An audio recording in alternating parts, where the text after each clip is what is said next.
Hello everyone, welcome back to Ninja Prep. This is Kapil Goyal, your educator and mentor for PG Physics. तो एक और PYQ set लेकर हाजिर हूँ आप लोगों के सामने इलेक्ट्रॉनिक्स का। इसके पहले काफ़ी सारे सेट्स हम इलेक्ट्रॉनिक के कवर कर चुके हैं एंड आई होप आप लोगों को क्वेश्चंस बहुत अच्छे से समझ आ रहे होंगे। किस तरह से मैं इन्हें सॉल्व कर रहा हूँ ये भी आपको बहुत अच्छे से समझ आ रहा होगा। चलिए स्टार्ट करते हैं आज का लेक्चर। पहला जो क्वेश्चन है इसके अंदर हमें ये लिंक्ड क्वेश्चन आंसर है, ये इसमें दो क्वेश्चन लिंक्ड है। तो पहला जो पार्ट है उसका उसके पहले दोनों के लिए कॉमन जो एक डायग्राम है वो दिया गया है। इसके अंदर बहुत सारे ऑपरेशनल एम्पलीफायर है वो कनेक्टेड है। तो पहला जो क्वेश्चन पूछा गया है उसमें हमें पूछा गया the output voltage at the end of second operational amplifier. Second operational amplifier के मतलब ये वाली जो आउटपुट वोल्टेज है ये हमें पूछी गई है कि इसकी वैल्यू बता दीजिए सेकंड ऑपरेशनल एम्पलीफायर के लिए। देखो भाई कैसे सॉल्व करोगे, सबसे पहले इस वाले को उठा लो, इस वाले को। तो इस वाले को अगर उठाते हो तो ये बन गया तुम्हारा कौन सा, समिंग एम्पलीफायर। ठीक है, ये वाला जो है ये कौन सा बन गया, ये बन गया समिंग एम्पलीफायर। Summing amplifier. अब इनके जल्दी अगर इन क्वेश्चन को सॉल्व करना है तो इनके रिजल्ट आपको याद होनी चाहिए। मान लो यहां पर जो वोल्टेज है, मान लो ऐसा मान लो यहां पर जो वोल्टेज है वो है VA है, VA। तो VA की जो वैल्यू है वो किसके बराबर होगी, माइनस ऑफ VF, क्योंकि नेगेटिव पे अप्लाई है। माइनस ऑफ VF नहीं RF, RF का मतलब है फीडबैक रेजिस्टेंस, और वो जो फीडबैक रेजिस्टेंस है उसकी वैल्यू है यहाँ पर कितनी, R है। और उसके बाद क्या लिखा होता है, उसके बाद लिखा होता है V1 अपॉन, उसके बाद लिखा होता है V1 upon R1 plus V2 upon R2 और V3 अपॉन R3, और भी हो तो वो भी सारे जुड़ जाएंगे।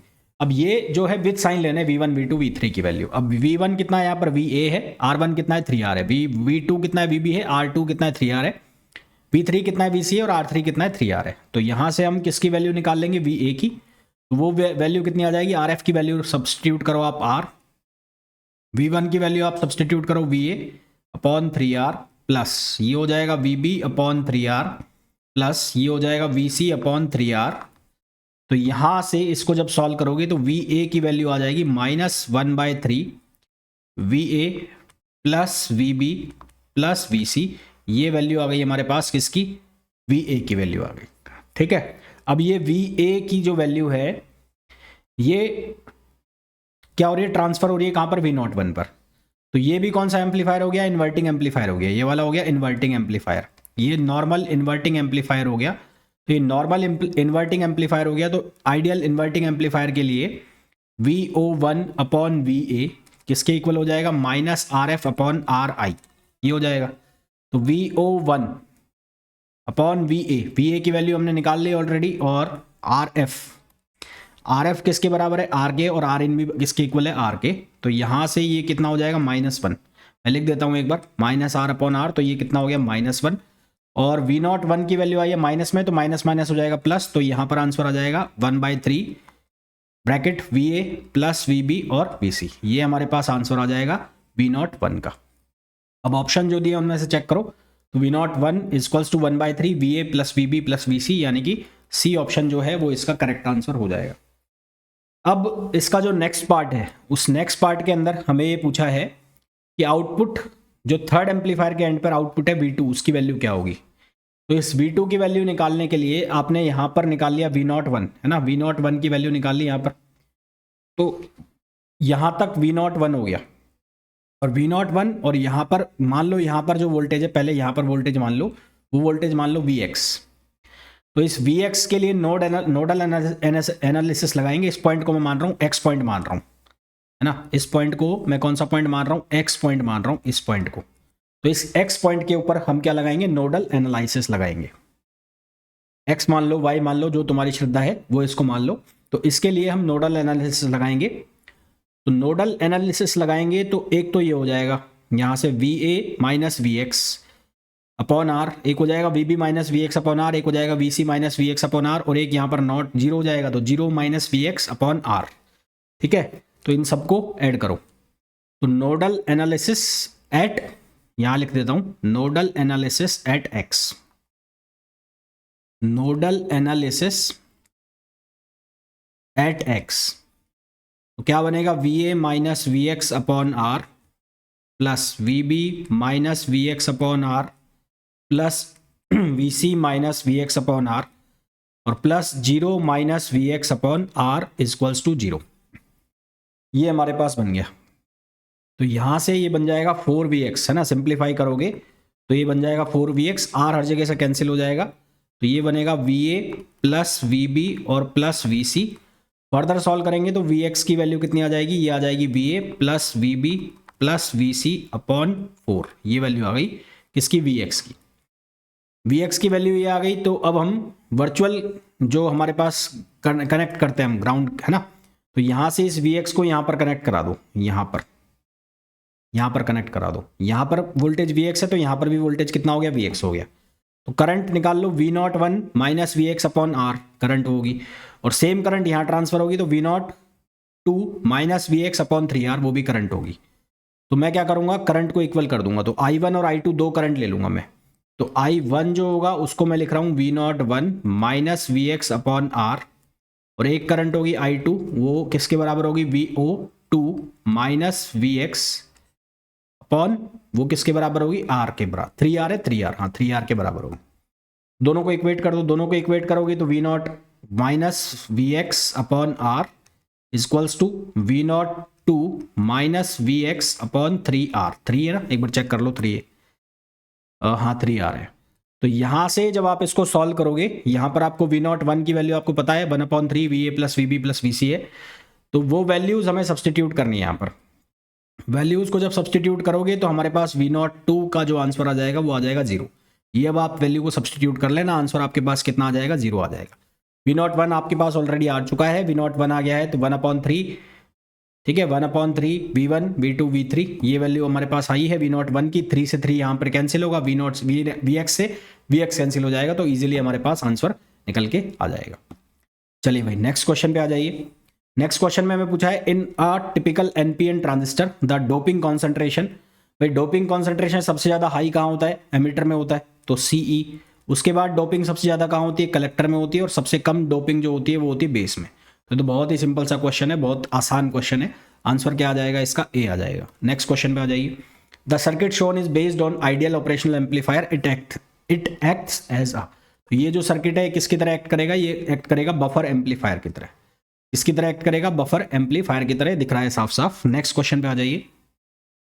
नेक्स्ट क्वेश्चन के अंदर हमें बोला गया है the low pass active filter. Low pass active filter है जिसकी फ्रीक्वेंसी, कट ऑफ फ्रीक्वेंसी हमें दी हुई है 2 किलो हर्ट्ज, और जो बैंड गेन है वो है 1.5 का। बैंड गेन जो है वो कितने का दिया है, 1.5 का दिया है। तो हमें वैल्यू ऑफ रेजिस्टर पूछा है, तो एक तो R1 की वैल्यू पूछा है और एक किसकी वैल्यू पूछा है, R2 की वैल्यू पूछा है। ठीक है, एक R1 की वैल्यू पूछा है और एक किसकी वैल्यू पूछा है, R2 की वैल्यू पूछा है। तो भाई इसको हम कैसे निकालें, इसको निकालने के लिए सबसे पहले हम करंट कंसीडर कर लेते हैं।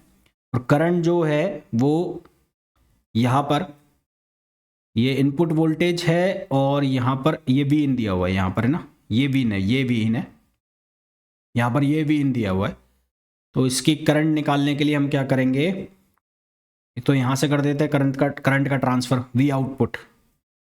ठीक है, तो वी आउटपुट माइनस यहाँ पर हम मान लेते हैं कितनी वी एक्स, तो यहाँ पर भी कितना हो जाएगा वी एक्स। अच्छा यहाँ पर कितना है, यहाँ पर है 0, ये ग्राउंडेड है ना, तो यहाँ पर है 0। तो मैं अलग अलग पहले करंट की वैल्यू लिख लेता हूँ। तो पहले मैं इसके लिए लिख रहा हूँ, इसके लिए करंट की वैल्यू लिख रहा हूँ। तो इसके लिए लिख रहा हूँ मैं 0 minus V X upon R1 equals to I1। तो I1 की वैल्यू यहाँ से बनी minus V X upon R1। फिर यही करंट यहाँ पर ट्रांसफर होगी, तो यही करंट यहाँ ट्रांसफर होगी, तो I1 की वैल्यू कितनी बन रही है, वो बन रही है V X minus V output upon 15। ठीक है, V X minus V output upon 15, ये वैल्यू हमारे पास बन रही है, ये वैल्यू बन रही है हमारे पास। तो यहाँ से दोनों को इक्वेट करो, I1 की दोनों वैल्यू को इक्वेट करेंगे यहाँ से। तो दोनों वैल्यू को इक्वेट करेंगे यहाँ से, तो हमारे पास ये बनेगा वी एक्स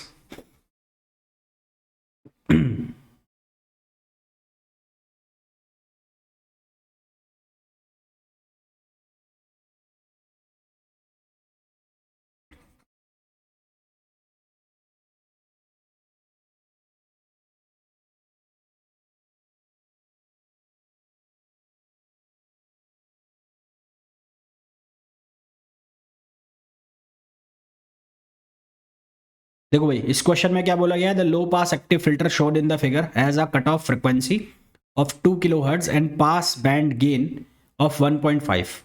तो गेन जो हमें दिया है वो दिया है 1.5 का, 1.5, तो ये किसके बराबर हो गया, 1 plus R F upon R1। ठीक है, तो 1 प्लस आर एफ की वैल्यू कितनी हो गई है, 15 किलो ओम। तो ये हो गया 15 किलो ओम और ये हो गया R1। तो यहाँ से इसको हम सॉल्व करेंगे तो ये हो जाएगा 15 अपॉन R1 इक्वल्स टू 0.5।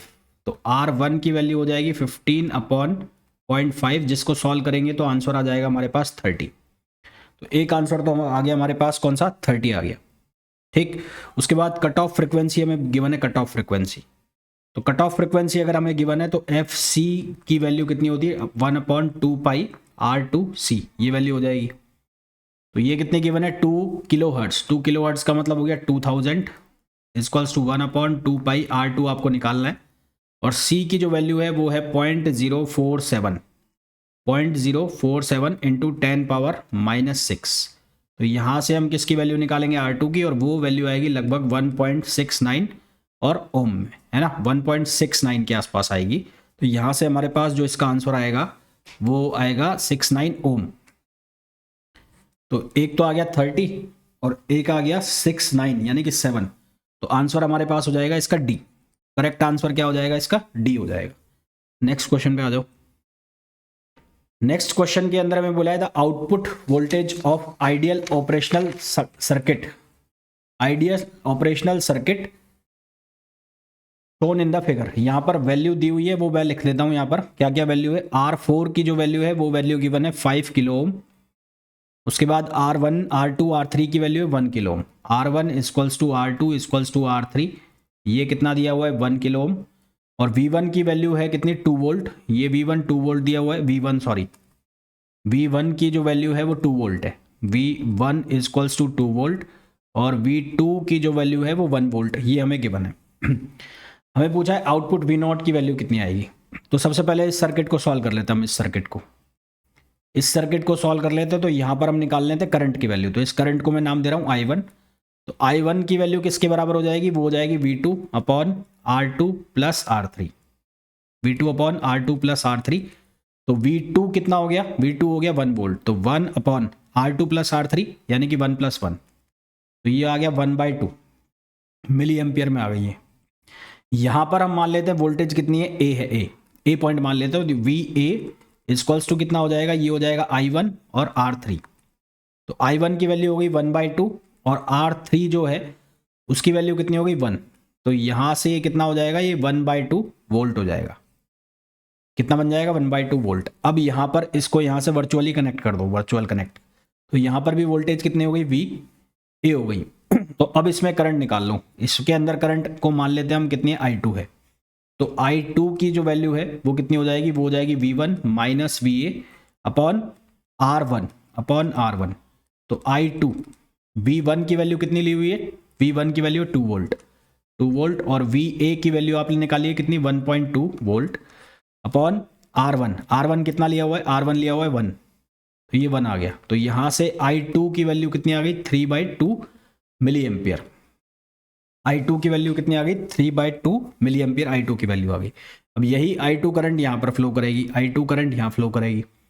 तो यहाँ पर अब लिखोगे तो यहाँ पर क्या लिखा जाएगा, ये लिखा जाएगा VA minus V0 upon R4 equals to I2 की वैल्यू आपके पास है 3/2। तो VA की वैल्यू कितनी आई थी, 1/2। VA की वैल्यू डाल दो 1/2। तो 1/2 माइनस V0, R4 की वैल्यू कितनी है, R4 की वैल्यू है 5 और I2 की वैल्यू कितनी आई है, 3/2। तो यहाँ से इसको सिंप्लीफाई करो तो ये हो जाएगा 1/2 माइनस V0 और ये हो जाएगा 15/2। तो यहाँ से V0 इक्वल्स टू हो जाएगा 1/2 माइनस 15/2, तो ये हो जाएगा -7 वोल्ट। तो आंसर आ जाएगा आपके पास -7 volt which is option A. ठीक है, तो आंसर क्या आ जाएगा, 7 वोल्ट माइनस का। नेक्स्ट क्वेश्चन पे आइए। The inverting input terminal of an operational amplifier is sorted. Inverting input terminal को सॉर्ट किया जा रहा है, ये ऐसे क्वेश्चन है। यहाँ पर ये टर्मिनल हो गया इन्वर्टिंग और ये जो टर्मिनल है ये हो गया non inverting. Inverting input terminal of an operational amplifier is shorted with the output terminal apart from being grounded. Output terminal के साथ सॉर्ट कर दिया इसको। A voltage signal V I is applied to the non inverting. यहां पर voltage signal apply कर दिया इसको नॉन इन्वर्टिंग पार्ट को, ठीक है, ये वोल्टेज यहां पर अप्लाई कर दिया। Under this configuration operational amplifier function is, तो ये जो है ये बन गया हमारे पास कौन सा, ये वोल्टेज फॉलोवर का सर्किट बन गया। तो ये हमारे पास सर्किट बन गया वोल्टेज फॉलोवर। तो सीधा सा आंसर आ जाएगा, ये क्या हो जाएगा, वोल्टेज फॉलोवर। वोल्टेज फॉलोवर के केस में V not upon V in, V not upon V in equals to होता है कौन सा, ये है इन्वर्टिंग एम्पलीफायर है ना, क्योंकि वोल्टेज कहाँ पर अप्लाई हो रही है यहाँ पर। तो ये कितना होता है, ये होता है 1 plus R F upon are I, 1 plus R F upon are आई। तो ये आर एफ की वैल्यू कितनी हो जाती है यहाँ पर 0, तो V not upon V in ये हो जाता है 1। तो जितना आपने इनपुट दिया है वो सारा का सारा कहाँ पर कन्वर्ट हो जाता है, आउटपुट में। ये वोल्टेज फॉलोवर में होता है। तो ये करेक्ट आंसर क्या आ जाएगा, इसका सी आ जाएगा। नेक्स्ट क्वेश्चन पे आ जाओ। नेक्स्ट क्वेश्चन में बोला गया है by stable multi vibrator with saturation voltage plus minus 5 volt is shown in the diagram. The positive and negative threshold at the inverting terminal for which the multi vibrator, threshold हमें निकालना है। तो threshold कैसे निकालोगे, we T equals to, एक तो आपको दिया है 2, ये पॉजिटिव टर्मिनल पर जो अप्लाई किया है, एक तो 200 किलो ओम है और एक है 2 मेगा ओम, 2 मेगा ओम। तो इसको आप कैसे करोगे, R1 R2 बना के, R1 R2 बना के, यानी कि R1 upon R1 plus R2, ये आपको करना है। और फिर इसको मल्टीप्लाई करना है किसके साथ, सैचुरेशन वोल्टेज के साथ। तो वी टी R1 की वैल्यू कितनी होगी, 200 किलो ओम है, और ये मेगा में है तो इसको पहले किलो में बदलो, तो ये हो जाएगा 2000 प्लस 200। सैचुरेशन वोल्टेज आपको दिया हुआ है प्लस माइनस 5 का, तो यहाँ पर प्लस माइनस 5 से मल्टीप्लाई करा दो, तो ये बनेगा कितना 200 अपॉन ये हो जाएगा 2200 और इंटू प्लस माइनस 5। इसको सॉल्व करेंगे तो वी टी की जो वैल्यू आएगी वो आएगी plus minus 5 upon 11 volt, plus minus 5 upon 11 volt which is option A. तो इसका जो करेक्ट आंसर है वो आ जाएगा ऑप्शन ए। नेक्स्ट क्वेश्चन पे आइए। The circuit below represent a non inverting amplifier integrator, non inverting integrator है। तो फॉर हाई फ्रिक्वेंसी के लिए जो इम्पिडेंस है वो क्या हो जाता है, 0 हो जाता है। हाई फ्रिक्वेंसी के लिए इम्पिडेंस क्या हो जाएगा, 0 हो जाएगा। तो इसका जो आंसर है वो क्या आ जाएगा, ए आ जाएगा, ए। नेक्स्ट क्वेश्चन पे आ जाइए। A low pass filter is formed by a resistance R and capacitance C at the cutoff angular frequency omega c equals to 1 upon rc, the voltage gain and the phase of the output voltage relative to input voltage। देखो भाई, लो pass filter के लिए अगर बात चल रही है यहाँ पर, लो पास फिल्टर, तो लो पास फिल्टर के लिए क्या होता है कि V not upon V in ये बराबर होता है 1 अपॉन जे, यानी कि imaginary number omega R C plus 1। पर गिवन है हमें omega C equals to 1 upon R C, given है omega equals to 1 upon R C critical frequency के ऊपर। तो यहाँ से V not upon V in की जो वैल्यू है वो हो जाएगी 1 अपॉन 1 प्लस जे, है ना। ये कितनी हो जाएगी, V not upon V in equals to 1 upon 1 plus J. अब उसके बाद हमें बोला है the voltage gain and the phase of the output voltage relative to input voltage respectively are. तो यहाँ से वी नॉट जो है, वी नॉट वो किसके बराबर हो गया, 1 अपॉन 1 प्लस जे और वी इन ये इसके इक्वल हो गया। तो अगर मैं यहां से एक फॉर्मूला लिखूं डी मोवियर्स थ्योरम आई ई पावर आयोटा थीटा, तो वो फॉर्मूला क्या होता है, वो होता है cos theta plus iota sine theta. तो अगर मैं लिखता हूं ई पावर आयोटा 45 डिग्री, ठीक है, तो ये क्या बनेगा, ये बनेगा कॉस 45 प्लस आयोटा, आयोटा को जे में भी लिख सकते हो, साइन 45 ये बनेगा। तो यहां से 1 अपॉन रूट 2 कॉमन आ जाएगा और ये बन जाएगा 1 प्लस जे, ठीक है, ये क्या बन जाएगा, 1 प्लस जे बन जाएगा। तो यहां से जो 1 प्लस जे है इसको हम क्या लिख सकते हैं, ये जो 1 प्लस जे आ रहा है हमारे पास, ये 1 प्लस जे, तो यहां से देखो ये 1 प्लस जे जो आ रहा है, वापस लिखता हूं, ये जो आ रहा है 1 प्लस जे, इसको आप कैसे लिख सकते हैं, इसको लिख सकते हैं √2 ई पावर आयोटा या जे 45। तो मैं क्या करूंगा, यहां पर इसको अब ऐसे लिखूंगा V0 upon V in equals to 1 upon √2 और ई पावर आयोटा 45, ऐसे मैंने इसको लिख दिया। इसको जब हम रिवर्स करेंगे, चेंज करेंगे, तो क्या लिखेंगे, V0 upon V in equals to 1 upon √2 और ये हो जाएगा ई पावर माइनस आयोटा 45। तो जो रोटेशन है वो तो हो गया 45 का, और जो गेन है वो कितना हो गया, 1 अपॉन √2। ये हो गया गेन, किसका हो गया, 1 अपॉन √2, है ना। 1 अपॉन √2 जो है वो किसके बराबर होता है, 0.707, यानी कि 0.71 के, और रोटेशन कितना आ गया, 45 डिग्री का आ गया। तो हमारे पास इसका सही आंसर कितना हो गया, बी आंसर इसका करेक्ट आंसर हो गया। नेक्स्ट क्वेश्चन पे आ जाओ। नेक्स्ट क्वेश्चन के अंदर हमें कंपैरेटर दिया हुआ है, कंपैरेटर जिसमें जो इनपुट है उसमें फीडबैक नहीं लगाते, है ना, कोई से भी टर्मिनल के ऊपर फीडबैक नहीं लगाते, तो उसको हम बोलते हैं कंपैरेटर। तो ये हमें कंपैरेटर सर्किट दिया हुआ है, तो इस कंपैरेटर सर्किट के लिए सही डायग्राम हमें बताना है। तो इस सही डायग्राम के लिए सबसे पहले हम क्या निकाल लें, यहाँ पर हम निकाल लेते हैं यहाँ पर वोल्टेज। तो यहाँ पर करंट जब निकालोगे, इसके लिए करंट, तो करंट कैसे निकालोगे, 5 अपॉन 4 प्लस 1, तो ये हो जाएगा 1, तो ये आ जाएगा 1। यहाँ पर वोल्टेज निकाल लो इस पॉइंट पर, तो इस पॉइंट के ऊपर वोल्टेज कितनी आएगी, ये 1 और इंटू 1, यानी कि 1 वोल्ट वैल्यू करंट आ गई। ये 1 वोल्ट को यहाँ से ग्राउंडिंग कर दो, यानी कि जो हम यूज़ करते हैं टेक्निक वर्चुअली ग्राउंड, सॉरी जो हम वर्चुअल कनेक्ट करते हैं, तो यहाँ से ये 1 से लेकर, और यहाँ पर वोल्टेज है वी इन, अब वी इन और ये कितनी वोल्ट है, 5 वोल्ट। तो 1 से लेकर कहाँ तक बढ़ रहा है, 5 वोल्ट तक बढ़ रहा है। तो ये इनिशियली 0 वोल्टेज है, फिर ये कितनी वोल्टेज हुई, 1 वोल्टेज हुई, 1 से लेकर कहाँ तक बढ़ रहा है, 5 वोल्ट तक बढ़ रहा है। कहाँ तक बढ़ रहा है, 5 वोल्ट तक बढ़ रहा है।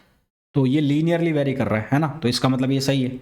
और आउटपुट वोल्टेज है जो सैचुरेशन वोल्टेज से ज़्यादा हो नहीं सकती, सैचुरेशन वोल्टेज कितनी है, -10 से 10 से 10 है, तो -10 से 10 में ये जो है ग्राफ इसका चलेगा। तो इसका जो सही आंसर है वो ये हो जाएगा, ये वाला। नेक्स्ट क्वेश्चन पे आ जाइए। नेक्स्ट क्वेश्चन के अंदर हमें बोला गया है कंसीडर द फॉलोइंग सर्किट। अब यहाँ पर भी देखो आउटपुट के लिए जो ये आपको दिया गया है 10 से 10, यहाँ से आउटपुट का देख लो, तो ये +10 से कहाँ पर, इन्वर्टिंग पे, देखो इन्वर्टिंग पे अप्लाई हो रही है, इन्वर्टिंग पे अप्लाई हो रही है, तो सॉरी नॉन इन्वर्टिंग पे अप्लाई हो रही है, तो जो फेज है वो चेंज नहीं होगा। तो प्लस से कहाँ जा रही है, माइनस में जा रही है, +10 वोल्ट फिर -10 वोल्ट। अच्छा, दूसरी चीज क्या हो गई कि यहाँ पर प्लस पे अप्लाई है, तो यहाँ पर हम क्या निकाल लेंगे, वोल्टेज निकाल लेते हैं, सैचुरेशन वोल्टेज। तो सैचुरेशन वोल्टेज हमें 10 और प्लस -10 गिवन है, तो हम दो वैल्यू निकालेंगे। एक तो निकाल लो 1 अपॉन 1 + 4 + 10, तो ये आएगा +2 वोल्ट, और एक आ जाएगा 1 अपॉन 1 + 4 और -10 वोल्ट, तो एक आ जाएगा -10 वोल्ट। तो -2 से और +2 के बीच में वेरी हो रही है, -2 से और +2 के बीच में इनपुट वेरी कर रहा है, ऐसे ये वेरी कर रहा है, और -2 से +2 में वेरी कर रहा है, और सैचुरेशन वोल्टेज 10 से 10 है, तो आउटपुट जो है वो 10 से 10 के बीच में चलेगा। इसका मतलब इसका जो आंसर आ जाएगा वो क्या आ जाएगा, ए आ जाएगा, ए। इसका आंसर क्या आ जाएगा, ए आ जाएगा। नेक्स्ट क्वेश्चन पे आ जाओ। नेक्स्ट क्वेश्चन के अंदर मैं बोला है for the operational amplifier circuit shown below choose the correct output wave form corresponding to the input. अब ये साइन वेव दी हुई है, साइन वेव दी हुई है, और ये जो है स्कीमेट ट्रिगर है, ट्रिगर सर्किट है। ये कौन सा सर्किट है, ट्रिगर सर्किट है। और इस ट्रिगर सर्किट का काम क्या होता है, साइन वेव को स्क्वायर वेव में कन्वर्ट करना। तो ये स्क्वायर वेव बन रही है, यहाँ साफ साफ दिख रहा है, तो इसका आंसर कौन सा आ जाएगा, ए आ जाएगा। ठीक है, तो आई होप जितने भी क्वेश्चन मैंने समझाए हैं आपको अच्छे से समझ में आ गए होंगे। लास्ट के 3 क्वेश्चन जो हैं ग्राफ वाले, वो थोड़े से अटपटे से हैं, उनको एक बार वापस से समझने की कोशिश करना, तो और अच्छे से समझ में आ जाएंगे। मिलता है नेक्स्ट वीडियो में, till then thank you, bye bye.